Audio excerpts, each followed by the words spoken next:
Well, I think it would be a big mistake for Iraq if Iraq succumbs to the demands of Iran and the Shiite militias to actually implement the non-binding resolution of the Council of Representatives to evict all American troops from Iraq. America will survive without troops in Iraq. I'm not sure Iraq can survive. We saw what happened in 2011. It was an absolute disaster that threatened to rip the country apart. On top of that, of course, we have one of the worst economic crises in Iraq's history, the collapse in world oil prices. Iraq desperately needs real reform. It needs international support. And of course, it has an economy that runs on US dollars. It needs US dollars to support and prop up its currency and to engage with the international community. So, and of course, it needs waivers from the United States to be able to import electricity and gas from Iran. So Iraq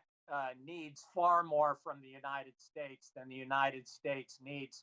from Iraq itself. So I think Iraq will be coming to us for a lot. I think there's a will in the United States to help this new prime minister, who we do believe is a friend of the United States. But again, I think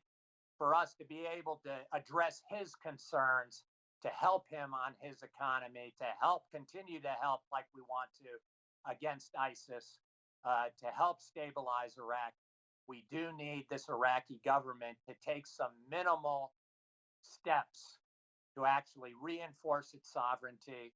to reinforce and strengthen Iraq's independence, and to create a real foundation and confidence in the United States that we still have a real partner in Baghdad, in the same way, I should say, the way we know we have a real partner in Erbil, who is prepared to, who has our back, as we say in the United States, who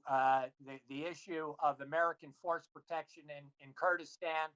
is always very good, because we know that the Peshmerga, we know that the government of the Kurdistan region, and we know that the people of the Kurdistan region actually welcome and support the United States presence in Kurdistan and cooperation with the United States against all of the array of challenges and threats that we face in the region. We need that same kind of partnership to be shown in Baghdad for us to be able to move forward. Well, speaking as an American, I think it's absolutely crucial. We don't have any better friend or partner in Iraq than the KRG. The KRG is a force multiplier for American strategy in Iraq, not only because they're a very solid partner in fighting ISIS and in keeping American military and diplomatic personnel secure, but because we share so many objectives in terms of our strategy with regard to a federal democratic Iraq that observes the rule of law and actually serves the interests of all of its citizens. So the KRG, as an important player in Baghdad, in the Iraqi parliament, in the Iraqi cabinet, we need the KRG to be exercising its full rights and powers and partnership in the government in Baghdad. And that includes, I think, having a seat at the table in this strategic partnership, so that we can make sure we're all pushing together in the same direction, to have a real partnership, not a fake partnership, in which Americans are helping Baghdad with the counterterrorism problem that's coming out of Syria and out of parts of Western Iraq, when from Eastern Iraq, we're being attacked from our rear, from behind, by Iraqi parties that are supposed to be beholden to the commander-in-chief of the Iraqi armed forces and military, but in fact are getting instructions from a foreign power to the east. That's a unacceptable position, and it's not a sustainable position. And we need to have a Kurdish partner who I think understands the need for a strong, sovereign, independent Iraq that respects the right of all its citizens. I think the United States would be fully supportive of having our Kurdish friends at this table, trying to figure out how we move forward all together. Listen,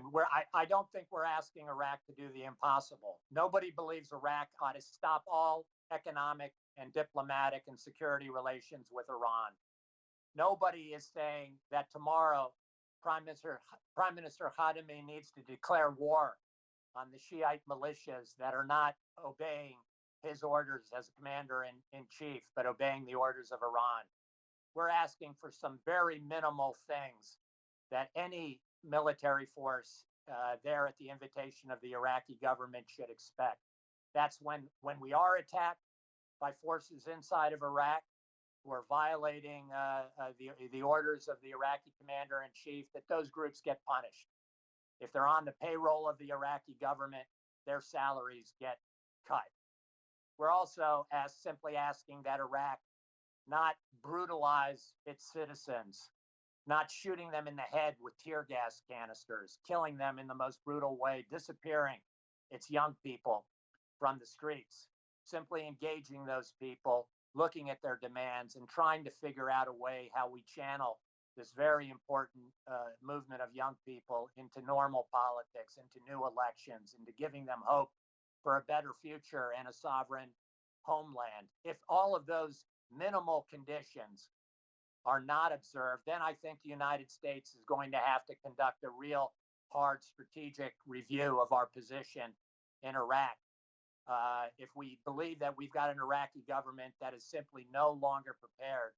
to do the minimal steps required to stand up on behalf of Iraqi sovereignty and independence and to fulfill its international obligations to the guests that it's invited into its country, then I think the United States will begin to have to start looking at Plan B and Plan C on how we might achieve some of our objectives in that part of the world, particularly in terms of fighting ISIS and supporting our friends in the Kurdistan region that we prefer not to have to look at, because they create a whole new host of problems if we have to go in that direction. But if Baghdad leaves us no other choice, then I think continuing to be in Iraq the way that we've been there the last several years, simply from a domestic